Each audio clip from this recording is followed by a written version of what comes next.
So the man on screen is not real, completely generated by AI, and so are all of these images of myself. These are images that I have been using in all of my thumbnails, and I've had people literally reach out and say, how did you get such high quality pictures of yourself?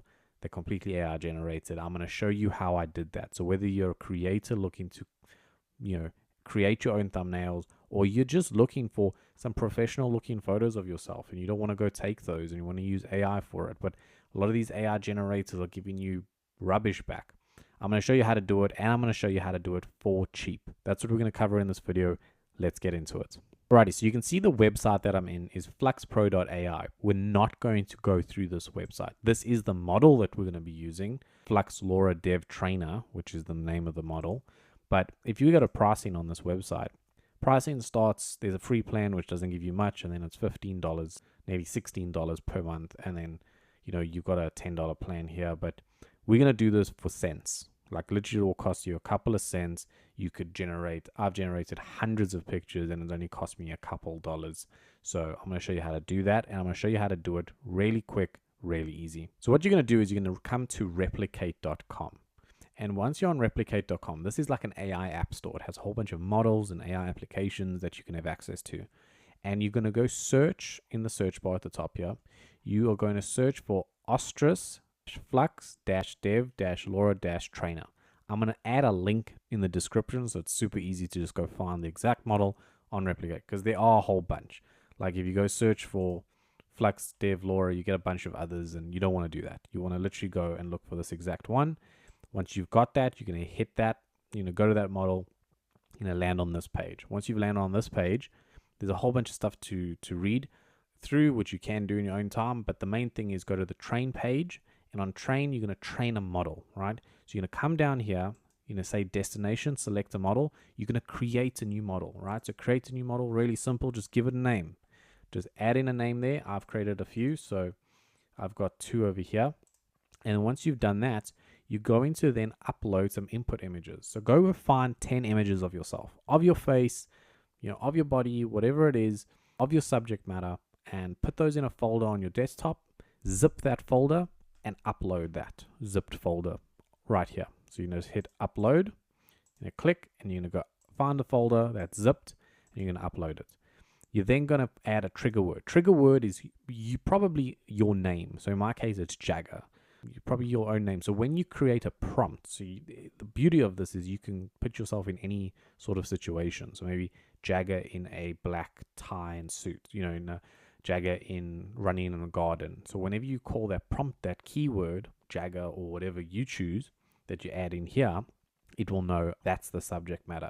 So all those reference images, I need to take those, harness them. I've trained it on that image or on that person, on that subject matter, and they've called that subject matter needs to be in this environment or in this context. So in that case, for me, I'll just say Jagger, and then everything else can stay the same. The only thing you're going to change here is go to LoRA rank, and this is higher ranks take longer to train but can capture more complex features.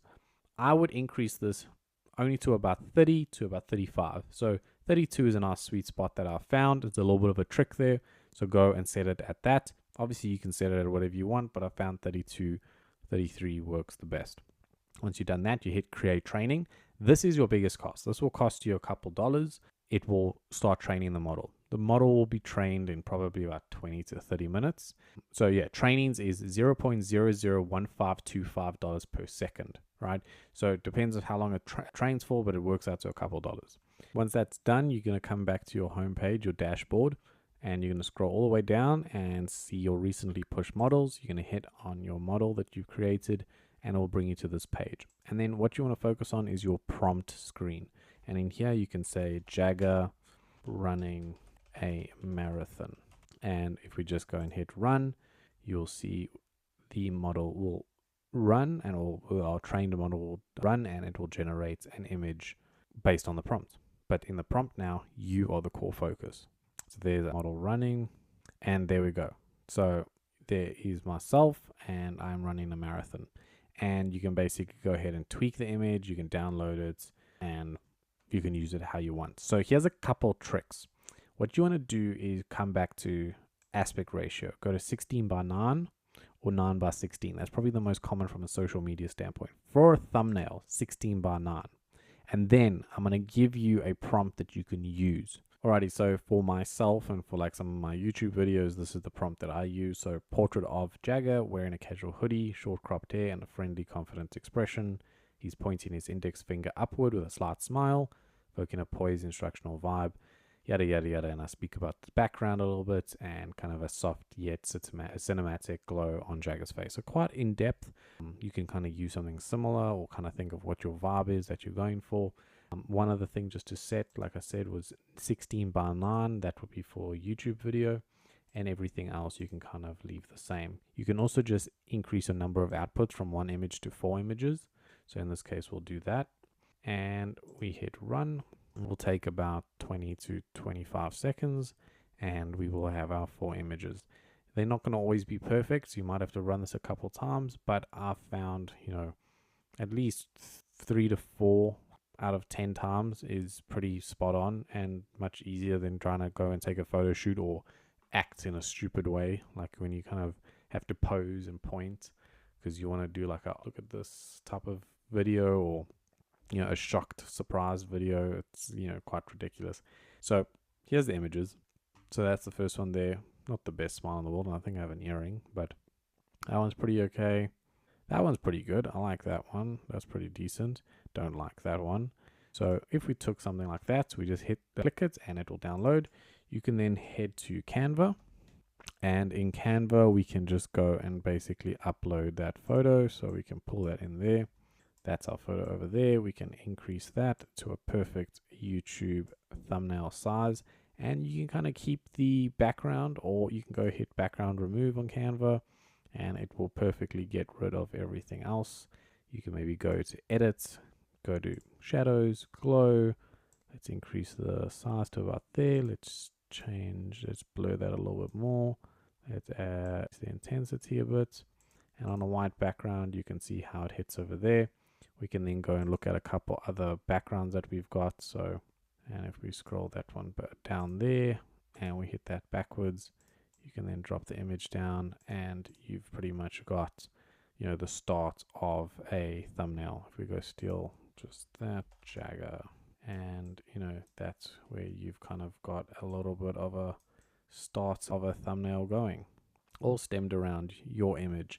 And it all is thanks to Flux Dev LoRA Trainer, something that's easy to use, quick to get started, doesn't cost a lot of money, and I think it's just a really cool tool that you can kind of check out if you're a creator or if you just want some really good looking photos.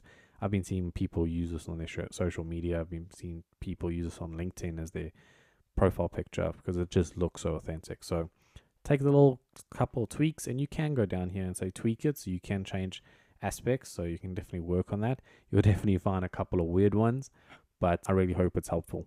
Alrighty guys, that's the video. Please do like and subscribe. It does amazing things for the channel. We just hit 1,000 subscribers, so thank you to every single person that is subscribed. If you're not and you got some benefit out of this, you're gonna go check out the model. Please do hit that like, hit that subscribe. It does amazing things. Other than that, I will see you guys in the next one. Cheers.